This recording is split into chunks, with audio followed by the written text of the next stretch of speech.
Magandang araw sa inyong lahat mga kababayan. JDB uli ang inyong gabang lingkod.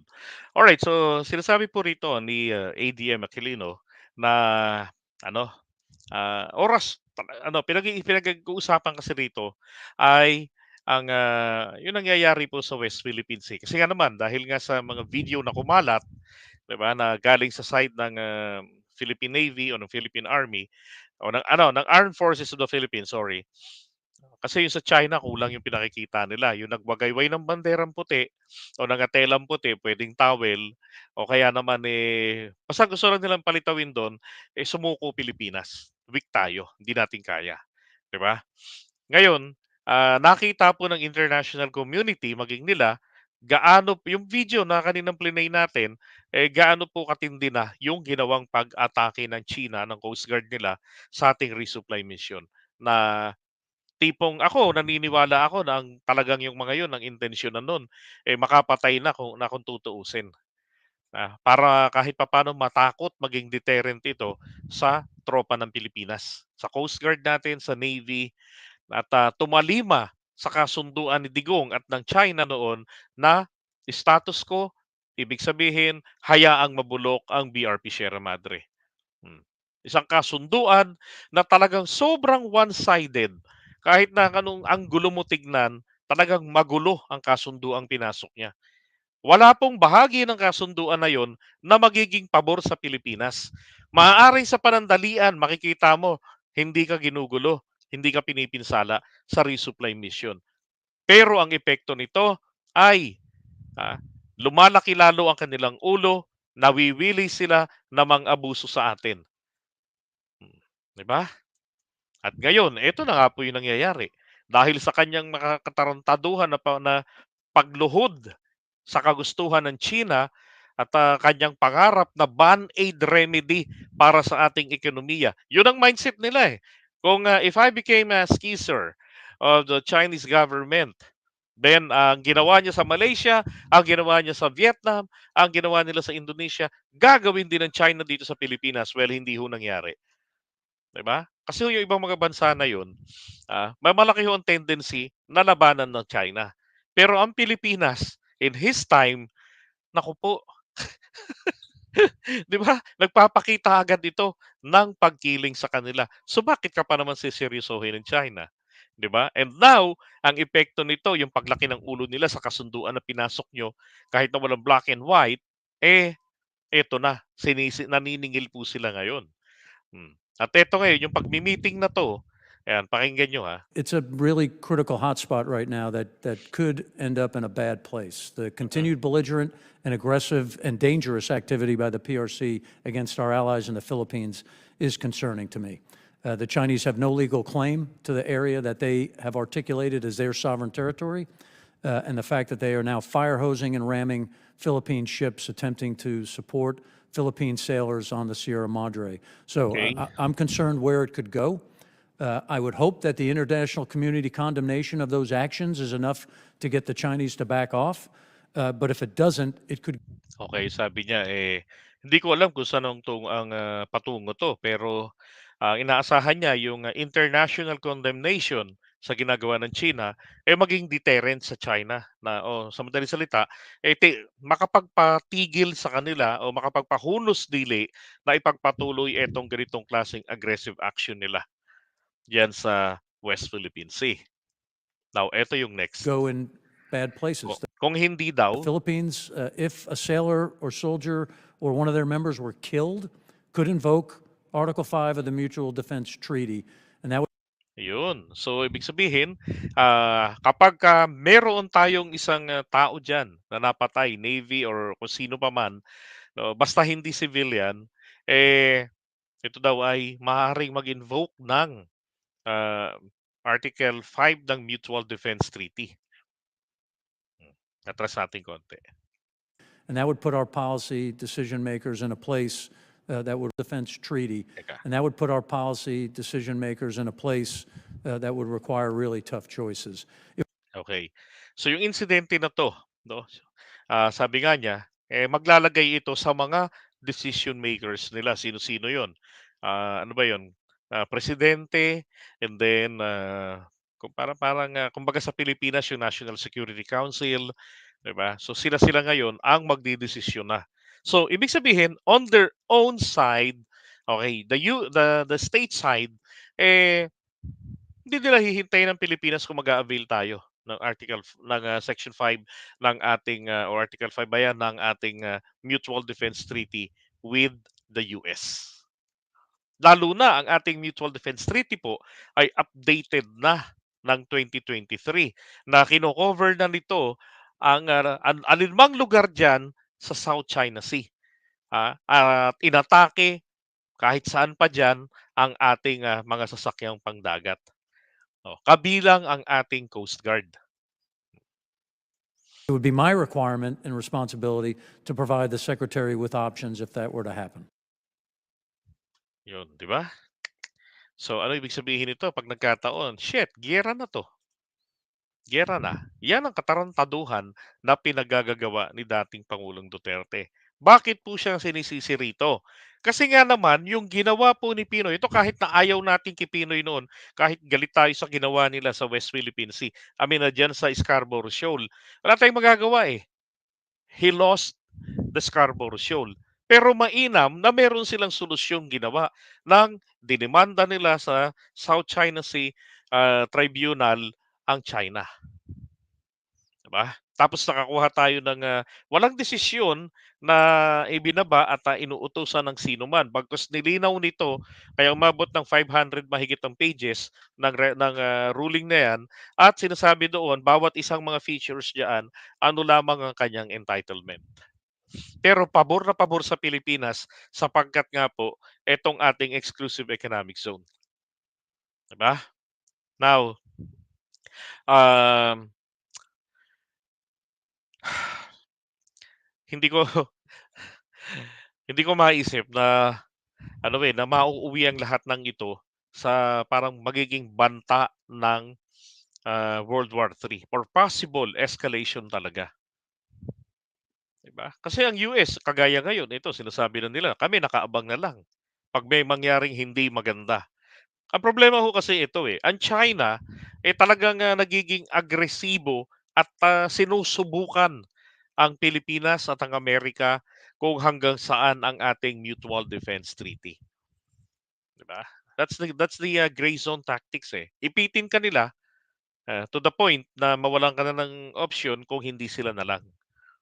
No, either mapapasama kayo, tapos ito yung kanilang walang hiyang ahente sa Pilipinas, itong mga makapili, di ba? Tapos kukumbinsihin tayo na hindi nako, delikado na sitwasyon natin ngayon. Pag nagpatuloy, mainam na sa China ka pumanig. Hanep, di ba? Yes, they're actually testing the water. Yan ang ginagawa ng China ngayon. They're testing the water. Ang US naman, siyempre isusulong nila ang interest nila. Kasi hindi talaga uubra na pabayaan ng, tingnan natin sa mapa para mas ma-appreciate natin. Um,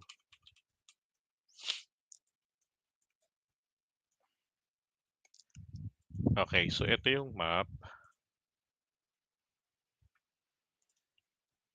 Kasi kailangan makita natin to rito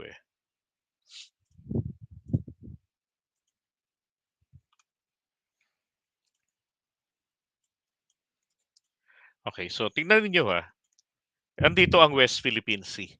Na sinasabi nila, wala daw pong West Philippine Sea sa mapa. Oo, wala nga sa mapa. Kasi ito po ay konsepto na ng ating sovereign rights dito po sa South China Sea. Okay, yan ang ating West Philippine Sea or EEZ. Now, ang problema rito, like what I always say, in my theory, Harry Roque, kung sinong makakakontrol sa Pilipinas, siya ang magkakaroon ng kapangyarihan na makontrol ang trade, ang negosyuhan dito po sa Indo-Pacific. At ito ang target din naman ng China. Hanggang dito yan. Yan. Sipin nyo yan, napakalawak po nakalakalan yan. Oh. Plus, for the US, hindi nila matatanggap na ang tawag dito, ang interes ng mga komunistang bansa ay tatawid po dito. So ang ano lang nila, maprotektahan ang kanilang interes. Okay lang naman sana para sa akin okay lang, na ano, na ano ba pakialam natin sa interes ng Amerika, 'di ba? Puwede naman tayong magsarili dahil malayong bansa tayo. Kaya lang ang problema natin kasi ang banta sa atin po ang China mismo. Dahil nga sa kanilang, kapraningan na makontrol nila ang, Indo-Pacific. Tapos kailangan nila apparently ang access dito sa Pacific side or diyan po sa, Philippine Sea. Now, eto pong, um, eto 'tong dagat ng Pilipinas or Philippine Sea o eto yung, ang tawag dito, um, nakuhanan natin 'yan, may extended, continental shelf natin. Ah, Kailangan po nila na dito lang ang daanan nila, kapiraso lang rito sa Bashi Channel. Eto lang pagitan na 'to, 'yan lang. At napakadali po dahil 'yan ay choke point. 'Pag nagkaroon ng gulo, ang Japan dito lang sila aabangan. Ang US dito lang rin po sila aabangan. O pupuwede pa nga dito na lang mismo. Wala na po talagang malulusutan ang China. Sapagkat dito sa Malacca Strait or Strait of Malacca, eto, 'yan, Singapore, okay, Malaysia, hmm, tapos eto naman, Indonesia, 'di ba? Wala ho silang malulusutan. Malabo naman silang lumusot pa rito. Hmm. So dito talaga ang gugustuhin nilang malulusutan diyaan. Hmm. 'Di ba?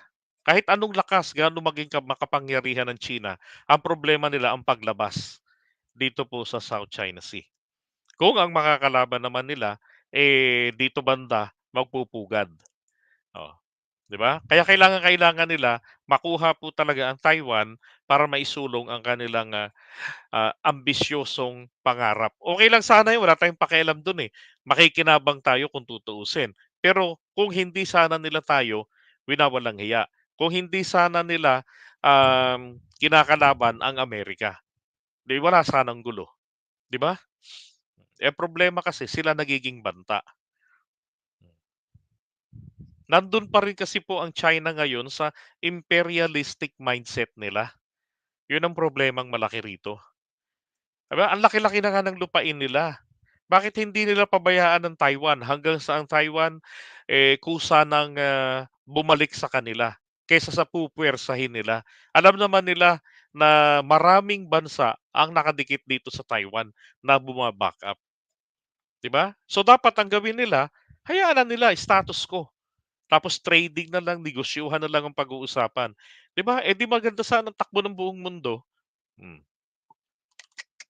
Pero ngayon ang problema natin, katulad po ng banta nito na sakali na merong isa pong mapatay na, miyembro ng ating, Coast Guard o ng ating, Philippine Navy, then sila mismo ay, ah magdedesisyon na, 'no, yung mga decision makers nila, sasubmitan niya na ng report and recommendation kung ano ho ang dapat ditong gawin. Now, ang, nakikita ko naman rito kung sakaling mangyari po yung ganyan na 'wag namang mangyaring may mapatay at, magdesisyon sila, 'no, dito na magpupugad yang mga Amerikano, 'no, sa labas po ng ating exclusive economic zone, dito sa may, international waters, yung pagitan ng mga EEZ.